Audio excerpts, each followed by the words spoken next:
Hey, Aubrey, what's going on? Not too much. I'm excited to do this episode. And I have a question for you, Lindsay. Okay. Do you often go to stand up comedy shows? Yeah, I've been to a few this year in Denver. But Nice. I love it when I can hear someone really funny. You know what I mean? Yes. I know, right? There's a difference between like the local comics, which are Yes. great, but every now and then you get to go to someone bigger. I went to Trevor Noah on Friday night. It was fantastic. He's so talented, guys. He was the host of The Daily Show. He's a very famous political commentator. If you haven't heard of him, check out some of his stuff. He's so intelligent. Oh, he's really good. And he has a book out too, doesn't he? Yes, Uh, yeah. I can't remember the yeah. name of it, but Hmm. it's like raised it's like Yeah. born a problem, something like that, very similar to that, right? So definitely Yeah. very, very political, a lot of what he says, but Hmm. his stand-up set was amazing. He's been touring in Europe and the Middle East, and he did a really good job weaving in sort of like politics in also just a very funny, lighthearted way. Oh, that's awesome. I'm jealous that you got to see him. I would love to go see Trevor Noah. Yes, Fantastic. it was fantastic. He told this joke that made me think about you guys, the All Ears English team and our listeners, because he was talking about how in Florida in the United States, people are arguing about the new social studies education standards and what should be Okay. included in textbooks. And then he says, what they really need to realize is nobody reads textbooks. I was like, exactly. Thank you, Trevor Noah. It's so true. It's so true. That's what comedians do. They shed light on what we all know about ourselves that's actually funny, right? Exactly. He's like, "When's the last time you read something in a textbook that you were like, I'm gonna remember that forever?" He's like, "No, No. we're learning in other ways. Things just Don't be don't fighting jump about off. what's in textbooks. No one cares." It It just was so doesn't come to life, right? What's in the right. textbook, the material feels stale and old sometimes. So we did have a question from a listener related to this. I'm excited to see how it's related. Yes, exactly Um, right. When I saw today's question, it made me think about this because it's about an idiom that can be very offensive. It's not always appropriate for the situation.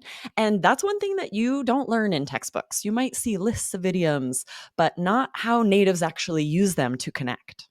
yes. Okay, cool. So I'm going to go ahead and read the question. This is from Mohammed. Are you ready, Aubrey? Yes, let's do it. All right. Hi, Lindsay, Aubrey, Jessica, Michelle. I hope you're doing well. I shared the following message on a web page, and I just want to know if the language and the structures I use are appropriate. And here's what he wrote, right, Aubrey? So, Yep. dear teachers, please note that there are no incentives for you as we are fully cognizant that you outnumber other participants in the educational system. Please accept our apologies. Perhaps when pigs fly, we'll consider it. Please try to check it out and let me know what you think. Okay, he's asking us to check it out. Check Yeah. out what he wrote. Looking forward to hearing from you soon. Regards, Mohammed. Okay. Yes. So he used some great vocab here I want to highlight, right? He Yes. used this verb cognizant, or really adjective to say I'm cognizant of something, meaning aware, really Yes. great structures, right? So most of his message where he's saying like, please note that there are no incentives for you as we are fully cognizant that you very professional, very Oh, high level vocabulary. But then he makes this grave error by using the idiom when pigs fly to say that yes. something is unlikely to happen, which is Yes. it could be very offensive. It's very informal, like something you would maybe say to a friend, but you would not say in like an official notice like this, right, Lindsay? Yeah, there's no consistency here is the problem, right? We're going from a very formal message to a loose idiom expression that belongs at a Sunday afternoon barbecue, commenting on the baseball game, your favorite baseball player, not in Right. this professional notice. Yes, and if Mohammed just learned this idiom in a list of idioms that just mean unlikely, unlikely to happen, how could he know, right? Yeah. All of what's implied and how informal it is and that it can be offensive. So you would think, sure, I can throw this into this message. If you were not getting all the context, we need to learn how natives actually use this idiom. Yeah. So, Aubrey, would you say that it's offensive more because it's just placed along with such a formal message, or is there something about the idiom itself in isolation I that's think offensive? it's about the message, right? If you're Yeah. saying, please accept our apologies, and then you want to say, unfortunately, this also is unlikely to happen in the Right. future, that's like a Yeah. very respectful, professional way to say that. If instead you use this very informal, silly idiom to say, that might No. happen when pigs fly, it feels so disrespectful. Right. And it feels like you're Right. slapping them in the It face because you're making light of the fact that they're not going to get this benefit that they probably would like. It's so true. Oh my gosh. It is really stark when you think about it. It is like a slap in the face because you've started off respectful, professional, and now boom, here's an idiom. And all of a sudden it's bad. Yeah, it doesn't work. It does not work. Exactly, and a lot of it's would you even replace that with never, right? Would you want to say like, "Unfortunately, that's never gonna happen," happen because that's what this No, idiom means, right? There's so even that many is too direct. Yeah. exactly, right? You would not say it that directly. You'd say the I way I did, right? "Unfortunately, this is unlikely to happen in the future." You'd just be like, "It's never gonna happen." It's dangerous moving from super formal written language into kind of an idiomatic spoken language in the same message. Very dangerous. I Yeah, don't idioms recommend it. aren't always appropriate, especially a Yeah. lot that especially like this one about pigs flying being so informal, Yeah. um, often just shouldn't be in writing idiomatic language. It's more for spoken language usually. Super interesting. I'm loving this. All right. What else should we listen to, Aubrey? Where Well, we should we definitely go? want to share with you. Recently, Lindsay and I recorded an episode over on the Business English podcast that was pretty similar. We shared business English idioms to avoid at work. It was episode 165. So if you're not following over there, make sure you hit follow. You're missing these great episodes. We shared some maybe a little bit outdated, or maybe they're still being used idioms like being in bed together with someone, Mhm. powwow, or more than one way to skin a cat, and we Yeah. shared better alternatives that you should use Yes. instead, Yeah, you wanna especially be at work. careful, especially at work. You really wanna these are ones you wanna avoid using at work, and we'll tell you why over on that episode. So go over and find the Business English podcast, hit follow, just hit search, look for it, and then hit follow right there. So let's go into this idiom more then, Aubrey, and figure out why it's just so casual and did not work. Yeah, because it's not like you can never use it, right? Yeah. So when pigs fly means never, but Okay. it's often used to express negativity about a situation. So for example, I might say, "My kids will start picking up after themselves when pigs fly." Yeah, I'm or being negative about the situation, I'm frustrated. right, yeah.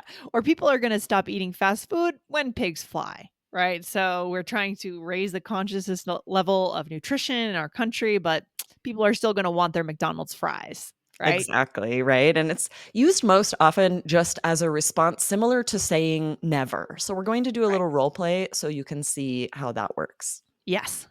I'll start us out. When do you think you'll be able to get away for a vacation? Well, when pigs fly, Aubrey, I mean, never, honestly. This is when I use it, right? If I wanna say never, this is a more fun way to be like, "When pigs fly." Yeah, Like, you're exaggerating that it's never gonna happen. It feels like it's never gonna happen. I like I'm that. too busy. And I like what you said here, Aubrey. I think it's really important. It's much more as a response Yes. to a question. The other examples show you what it means, but it's a lot of work to say that, right? My kids will start picking up after themselves when pigs fly. It's just a lot of work to say that sentence. Yeah, Would you it's agree? much more likely that you'd ask me, like, or my husband might ask me, "When do you think our kids will start picking up after themselves?" And I'd be like, "When pigs When fly." pigs fly. Yeah, and that's it. And you said Yes. it and you get the meaning and we move on. It's perfect. It's Yeah, perfect. and we really don't use it for positive things. We wouldn't say like, "I'm in such a good mood. I'll be in a bad mood when pigs fly." No, right? We really kind of use it to express frustration about a situation. Yeah. And so again, coming back to Mohammed's question, what else do we want to say about that, Aubrey?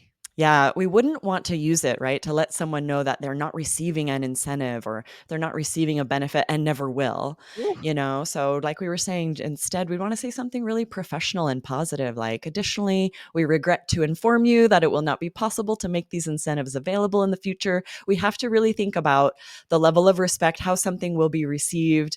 And an idiom like when pigs fly is going to come off negatively. Yeah, I mean, I see it on 2 levels as just switching so quickly from that Yeah. formal to the casual idiomatic spoken is offensive. I don't know if Yes. offensive is the right word, but it's jarring. Let's say jarring. Glaring, I like jarring, glaring, jarring is jarring. good. Yeah. Yes. But the content, right? Because it looks like we're asking about benefits or incentives or supporting teachers or something along those lines, I guess. Um, Yeah. that's also just the content of the message is especially makes it especially bad, you know? Exactly, right? We're going to teach another similar expression, but I want to highlight the best way to learn expressions like this. Yes. Let's talk a little bit about that, Aubrey. So, like we said at the beginning of the episode, you can't learn this stuff in a textbook. I mean, Trevor Noah said it, so it's got to be So right. it's got to be true. He knows all. Exactly. You don't want to memorize lists of idioms or expressions. You need to learn how these are used in natural conversation and what context to use them in. Yep, exactly. So, as I've been using the Rosetta Stone app this fall, guys, I've noticed that vocabulary and phrases they are taught in context, which is the way that I like to learn a language. Exactly same, so that you can actually learn how native speakers use them. Yes, you guys may have heard us share before that this podcast, All Ears English, is sponsored by Rosetta Stone. And so this is exciting for you guys because you can get this amazing deal on the Rosetta Stone program, but we don't know how long this offer is going to be available, right? So you want to go ahead and Exactly. grab it. Yeah. Yes, for a limited time, Rosetta Stone is offering All Ears English listeners a lifetime membership for 40% off. Yeah, so that means that you can get access to 25 different language courses for $179. So you try one language, maybe you want to try another, come back to English. You have so many choices. It's so good. Yes, absolutely. So get in on this opportunity, guys, at rosettastone.com/AEE. That's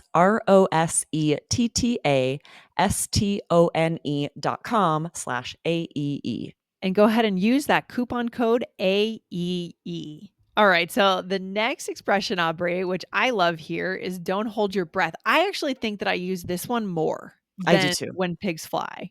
Don't you think so? Absolutely. Yep. Yeah. But it's very similar in that it's often used as a response, like we'll show you, means something will never happen or maybe not anytime soon, Yeah. and can be is too informal. And if it's in the same way, right? You would not want to share with someone, these incentives aren't going to be available. So don't hold your breath. It's Mhm. just too informal. It's so true. It's so true.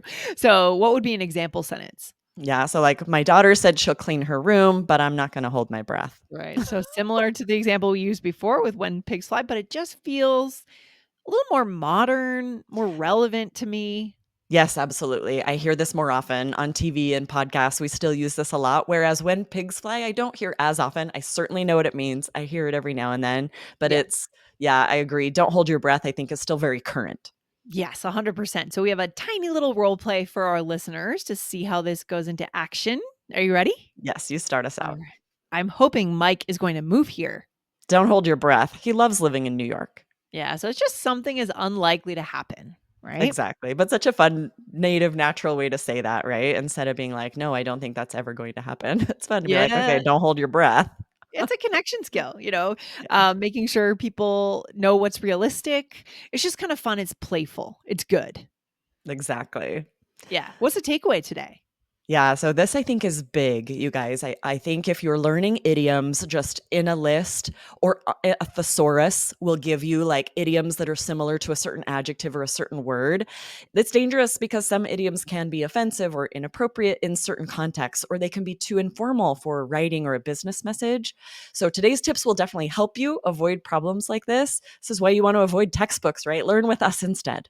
Yeah, and today's message was especially interesting to me because what we're doing is we're talking about the danger of mixing Yeah. formal in the same message with idiomatic. It becomes jarring and rude and completely unexpected. So that's it takes it to the next level of what the results could be there if we do that, right? Yes, I kind of love the metaphor of a slap in the face, that it Yeah. so it feels the same as, like, someone getting like, comes out of nowhere, it really surprises you and is not a good feeling, like, Yeah. "Oh, that was really harsh." So, guys, on this show, our goal is connection, not perfection. And we've shown you what not to do to find that human connection, which we're all looking for. Good stuff, Aubrey. You have a good day. I'll talk to you soon. Thanks for being Awesome, on the show thanks, today. Lindsay. See you All next right. time. Take care. Bye. Bye.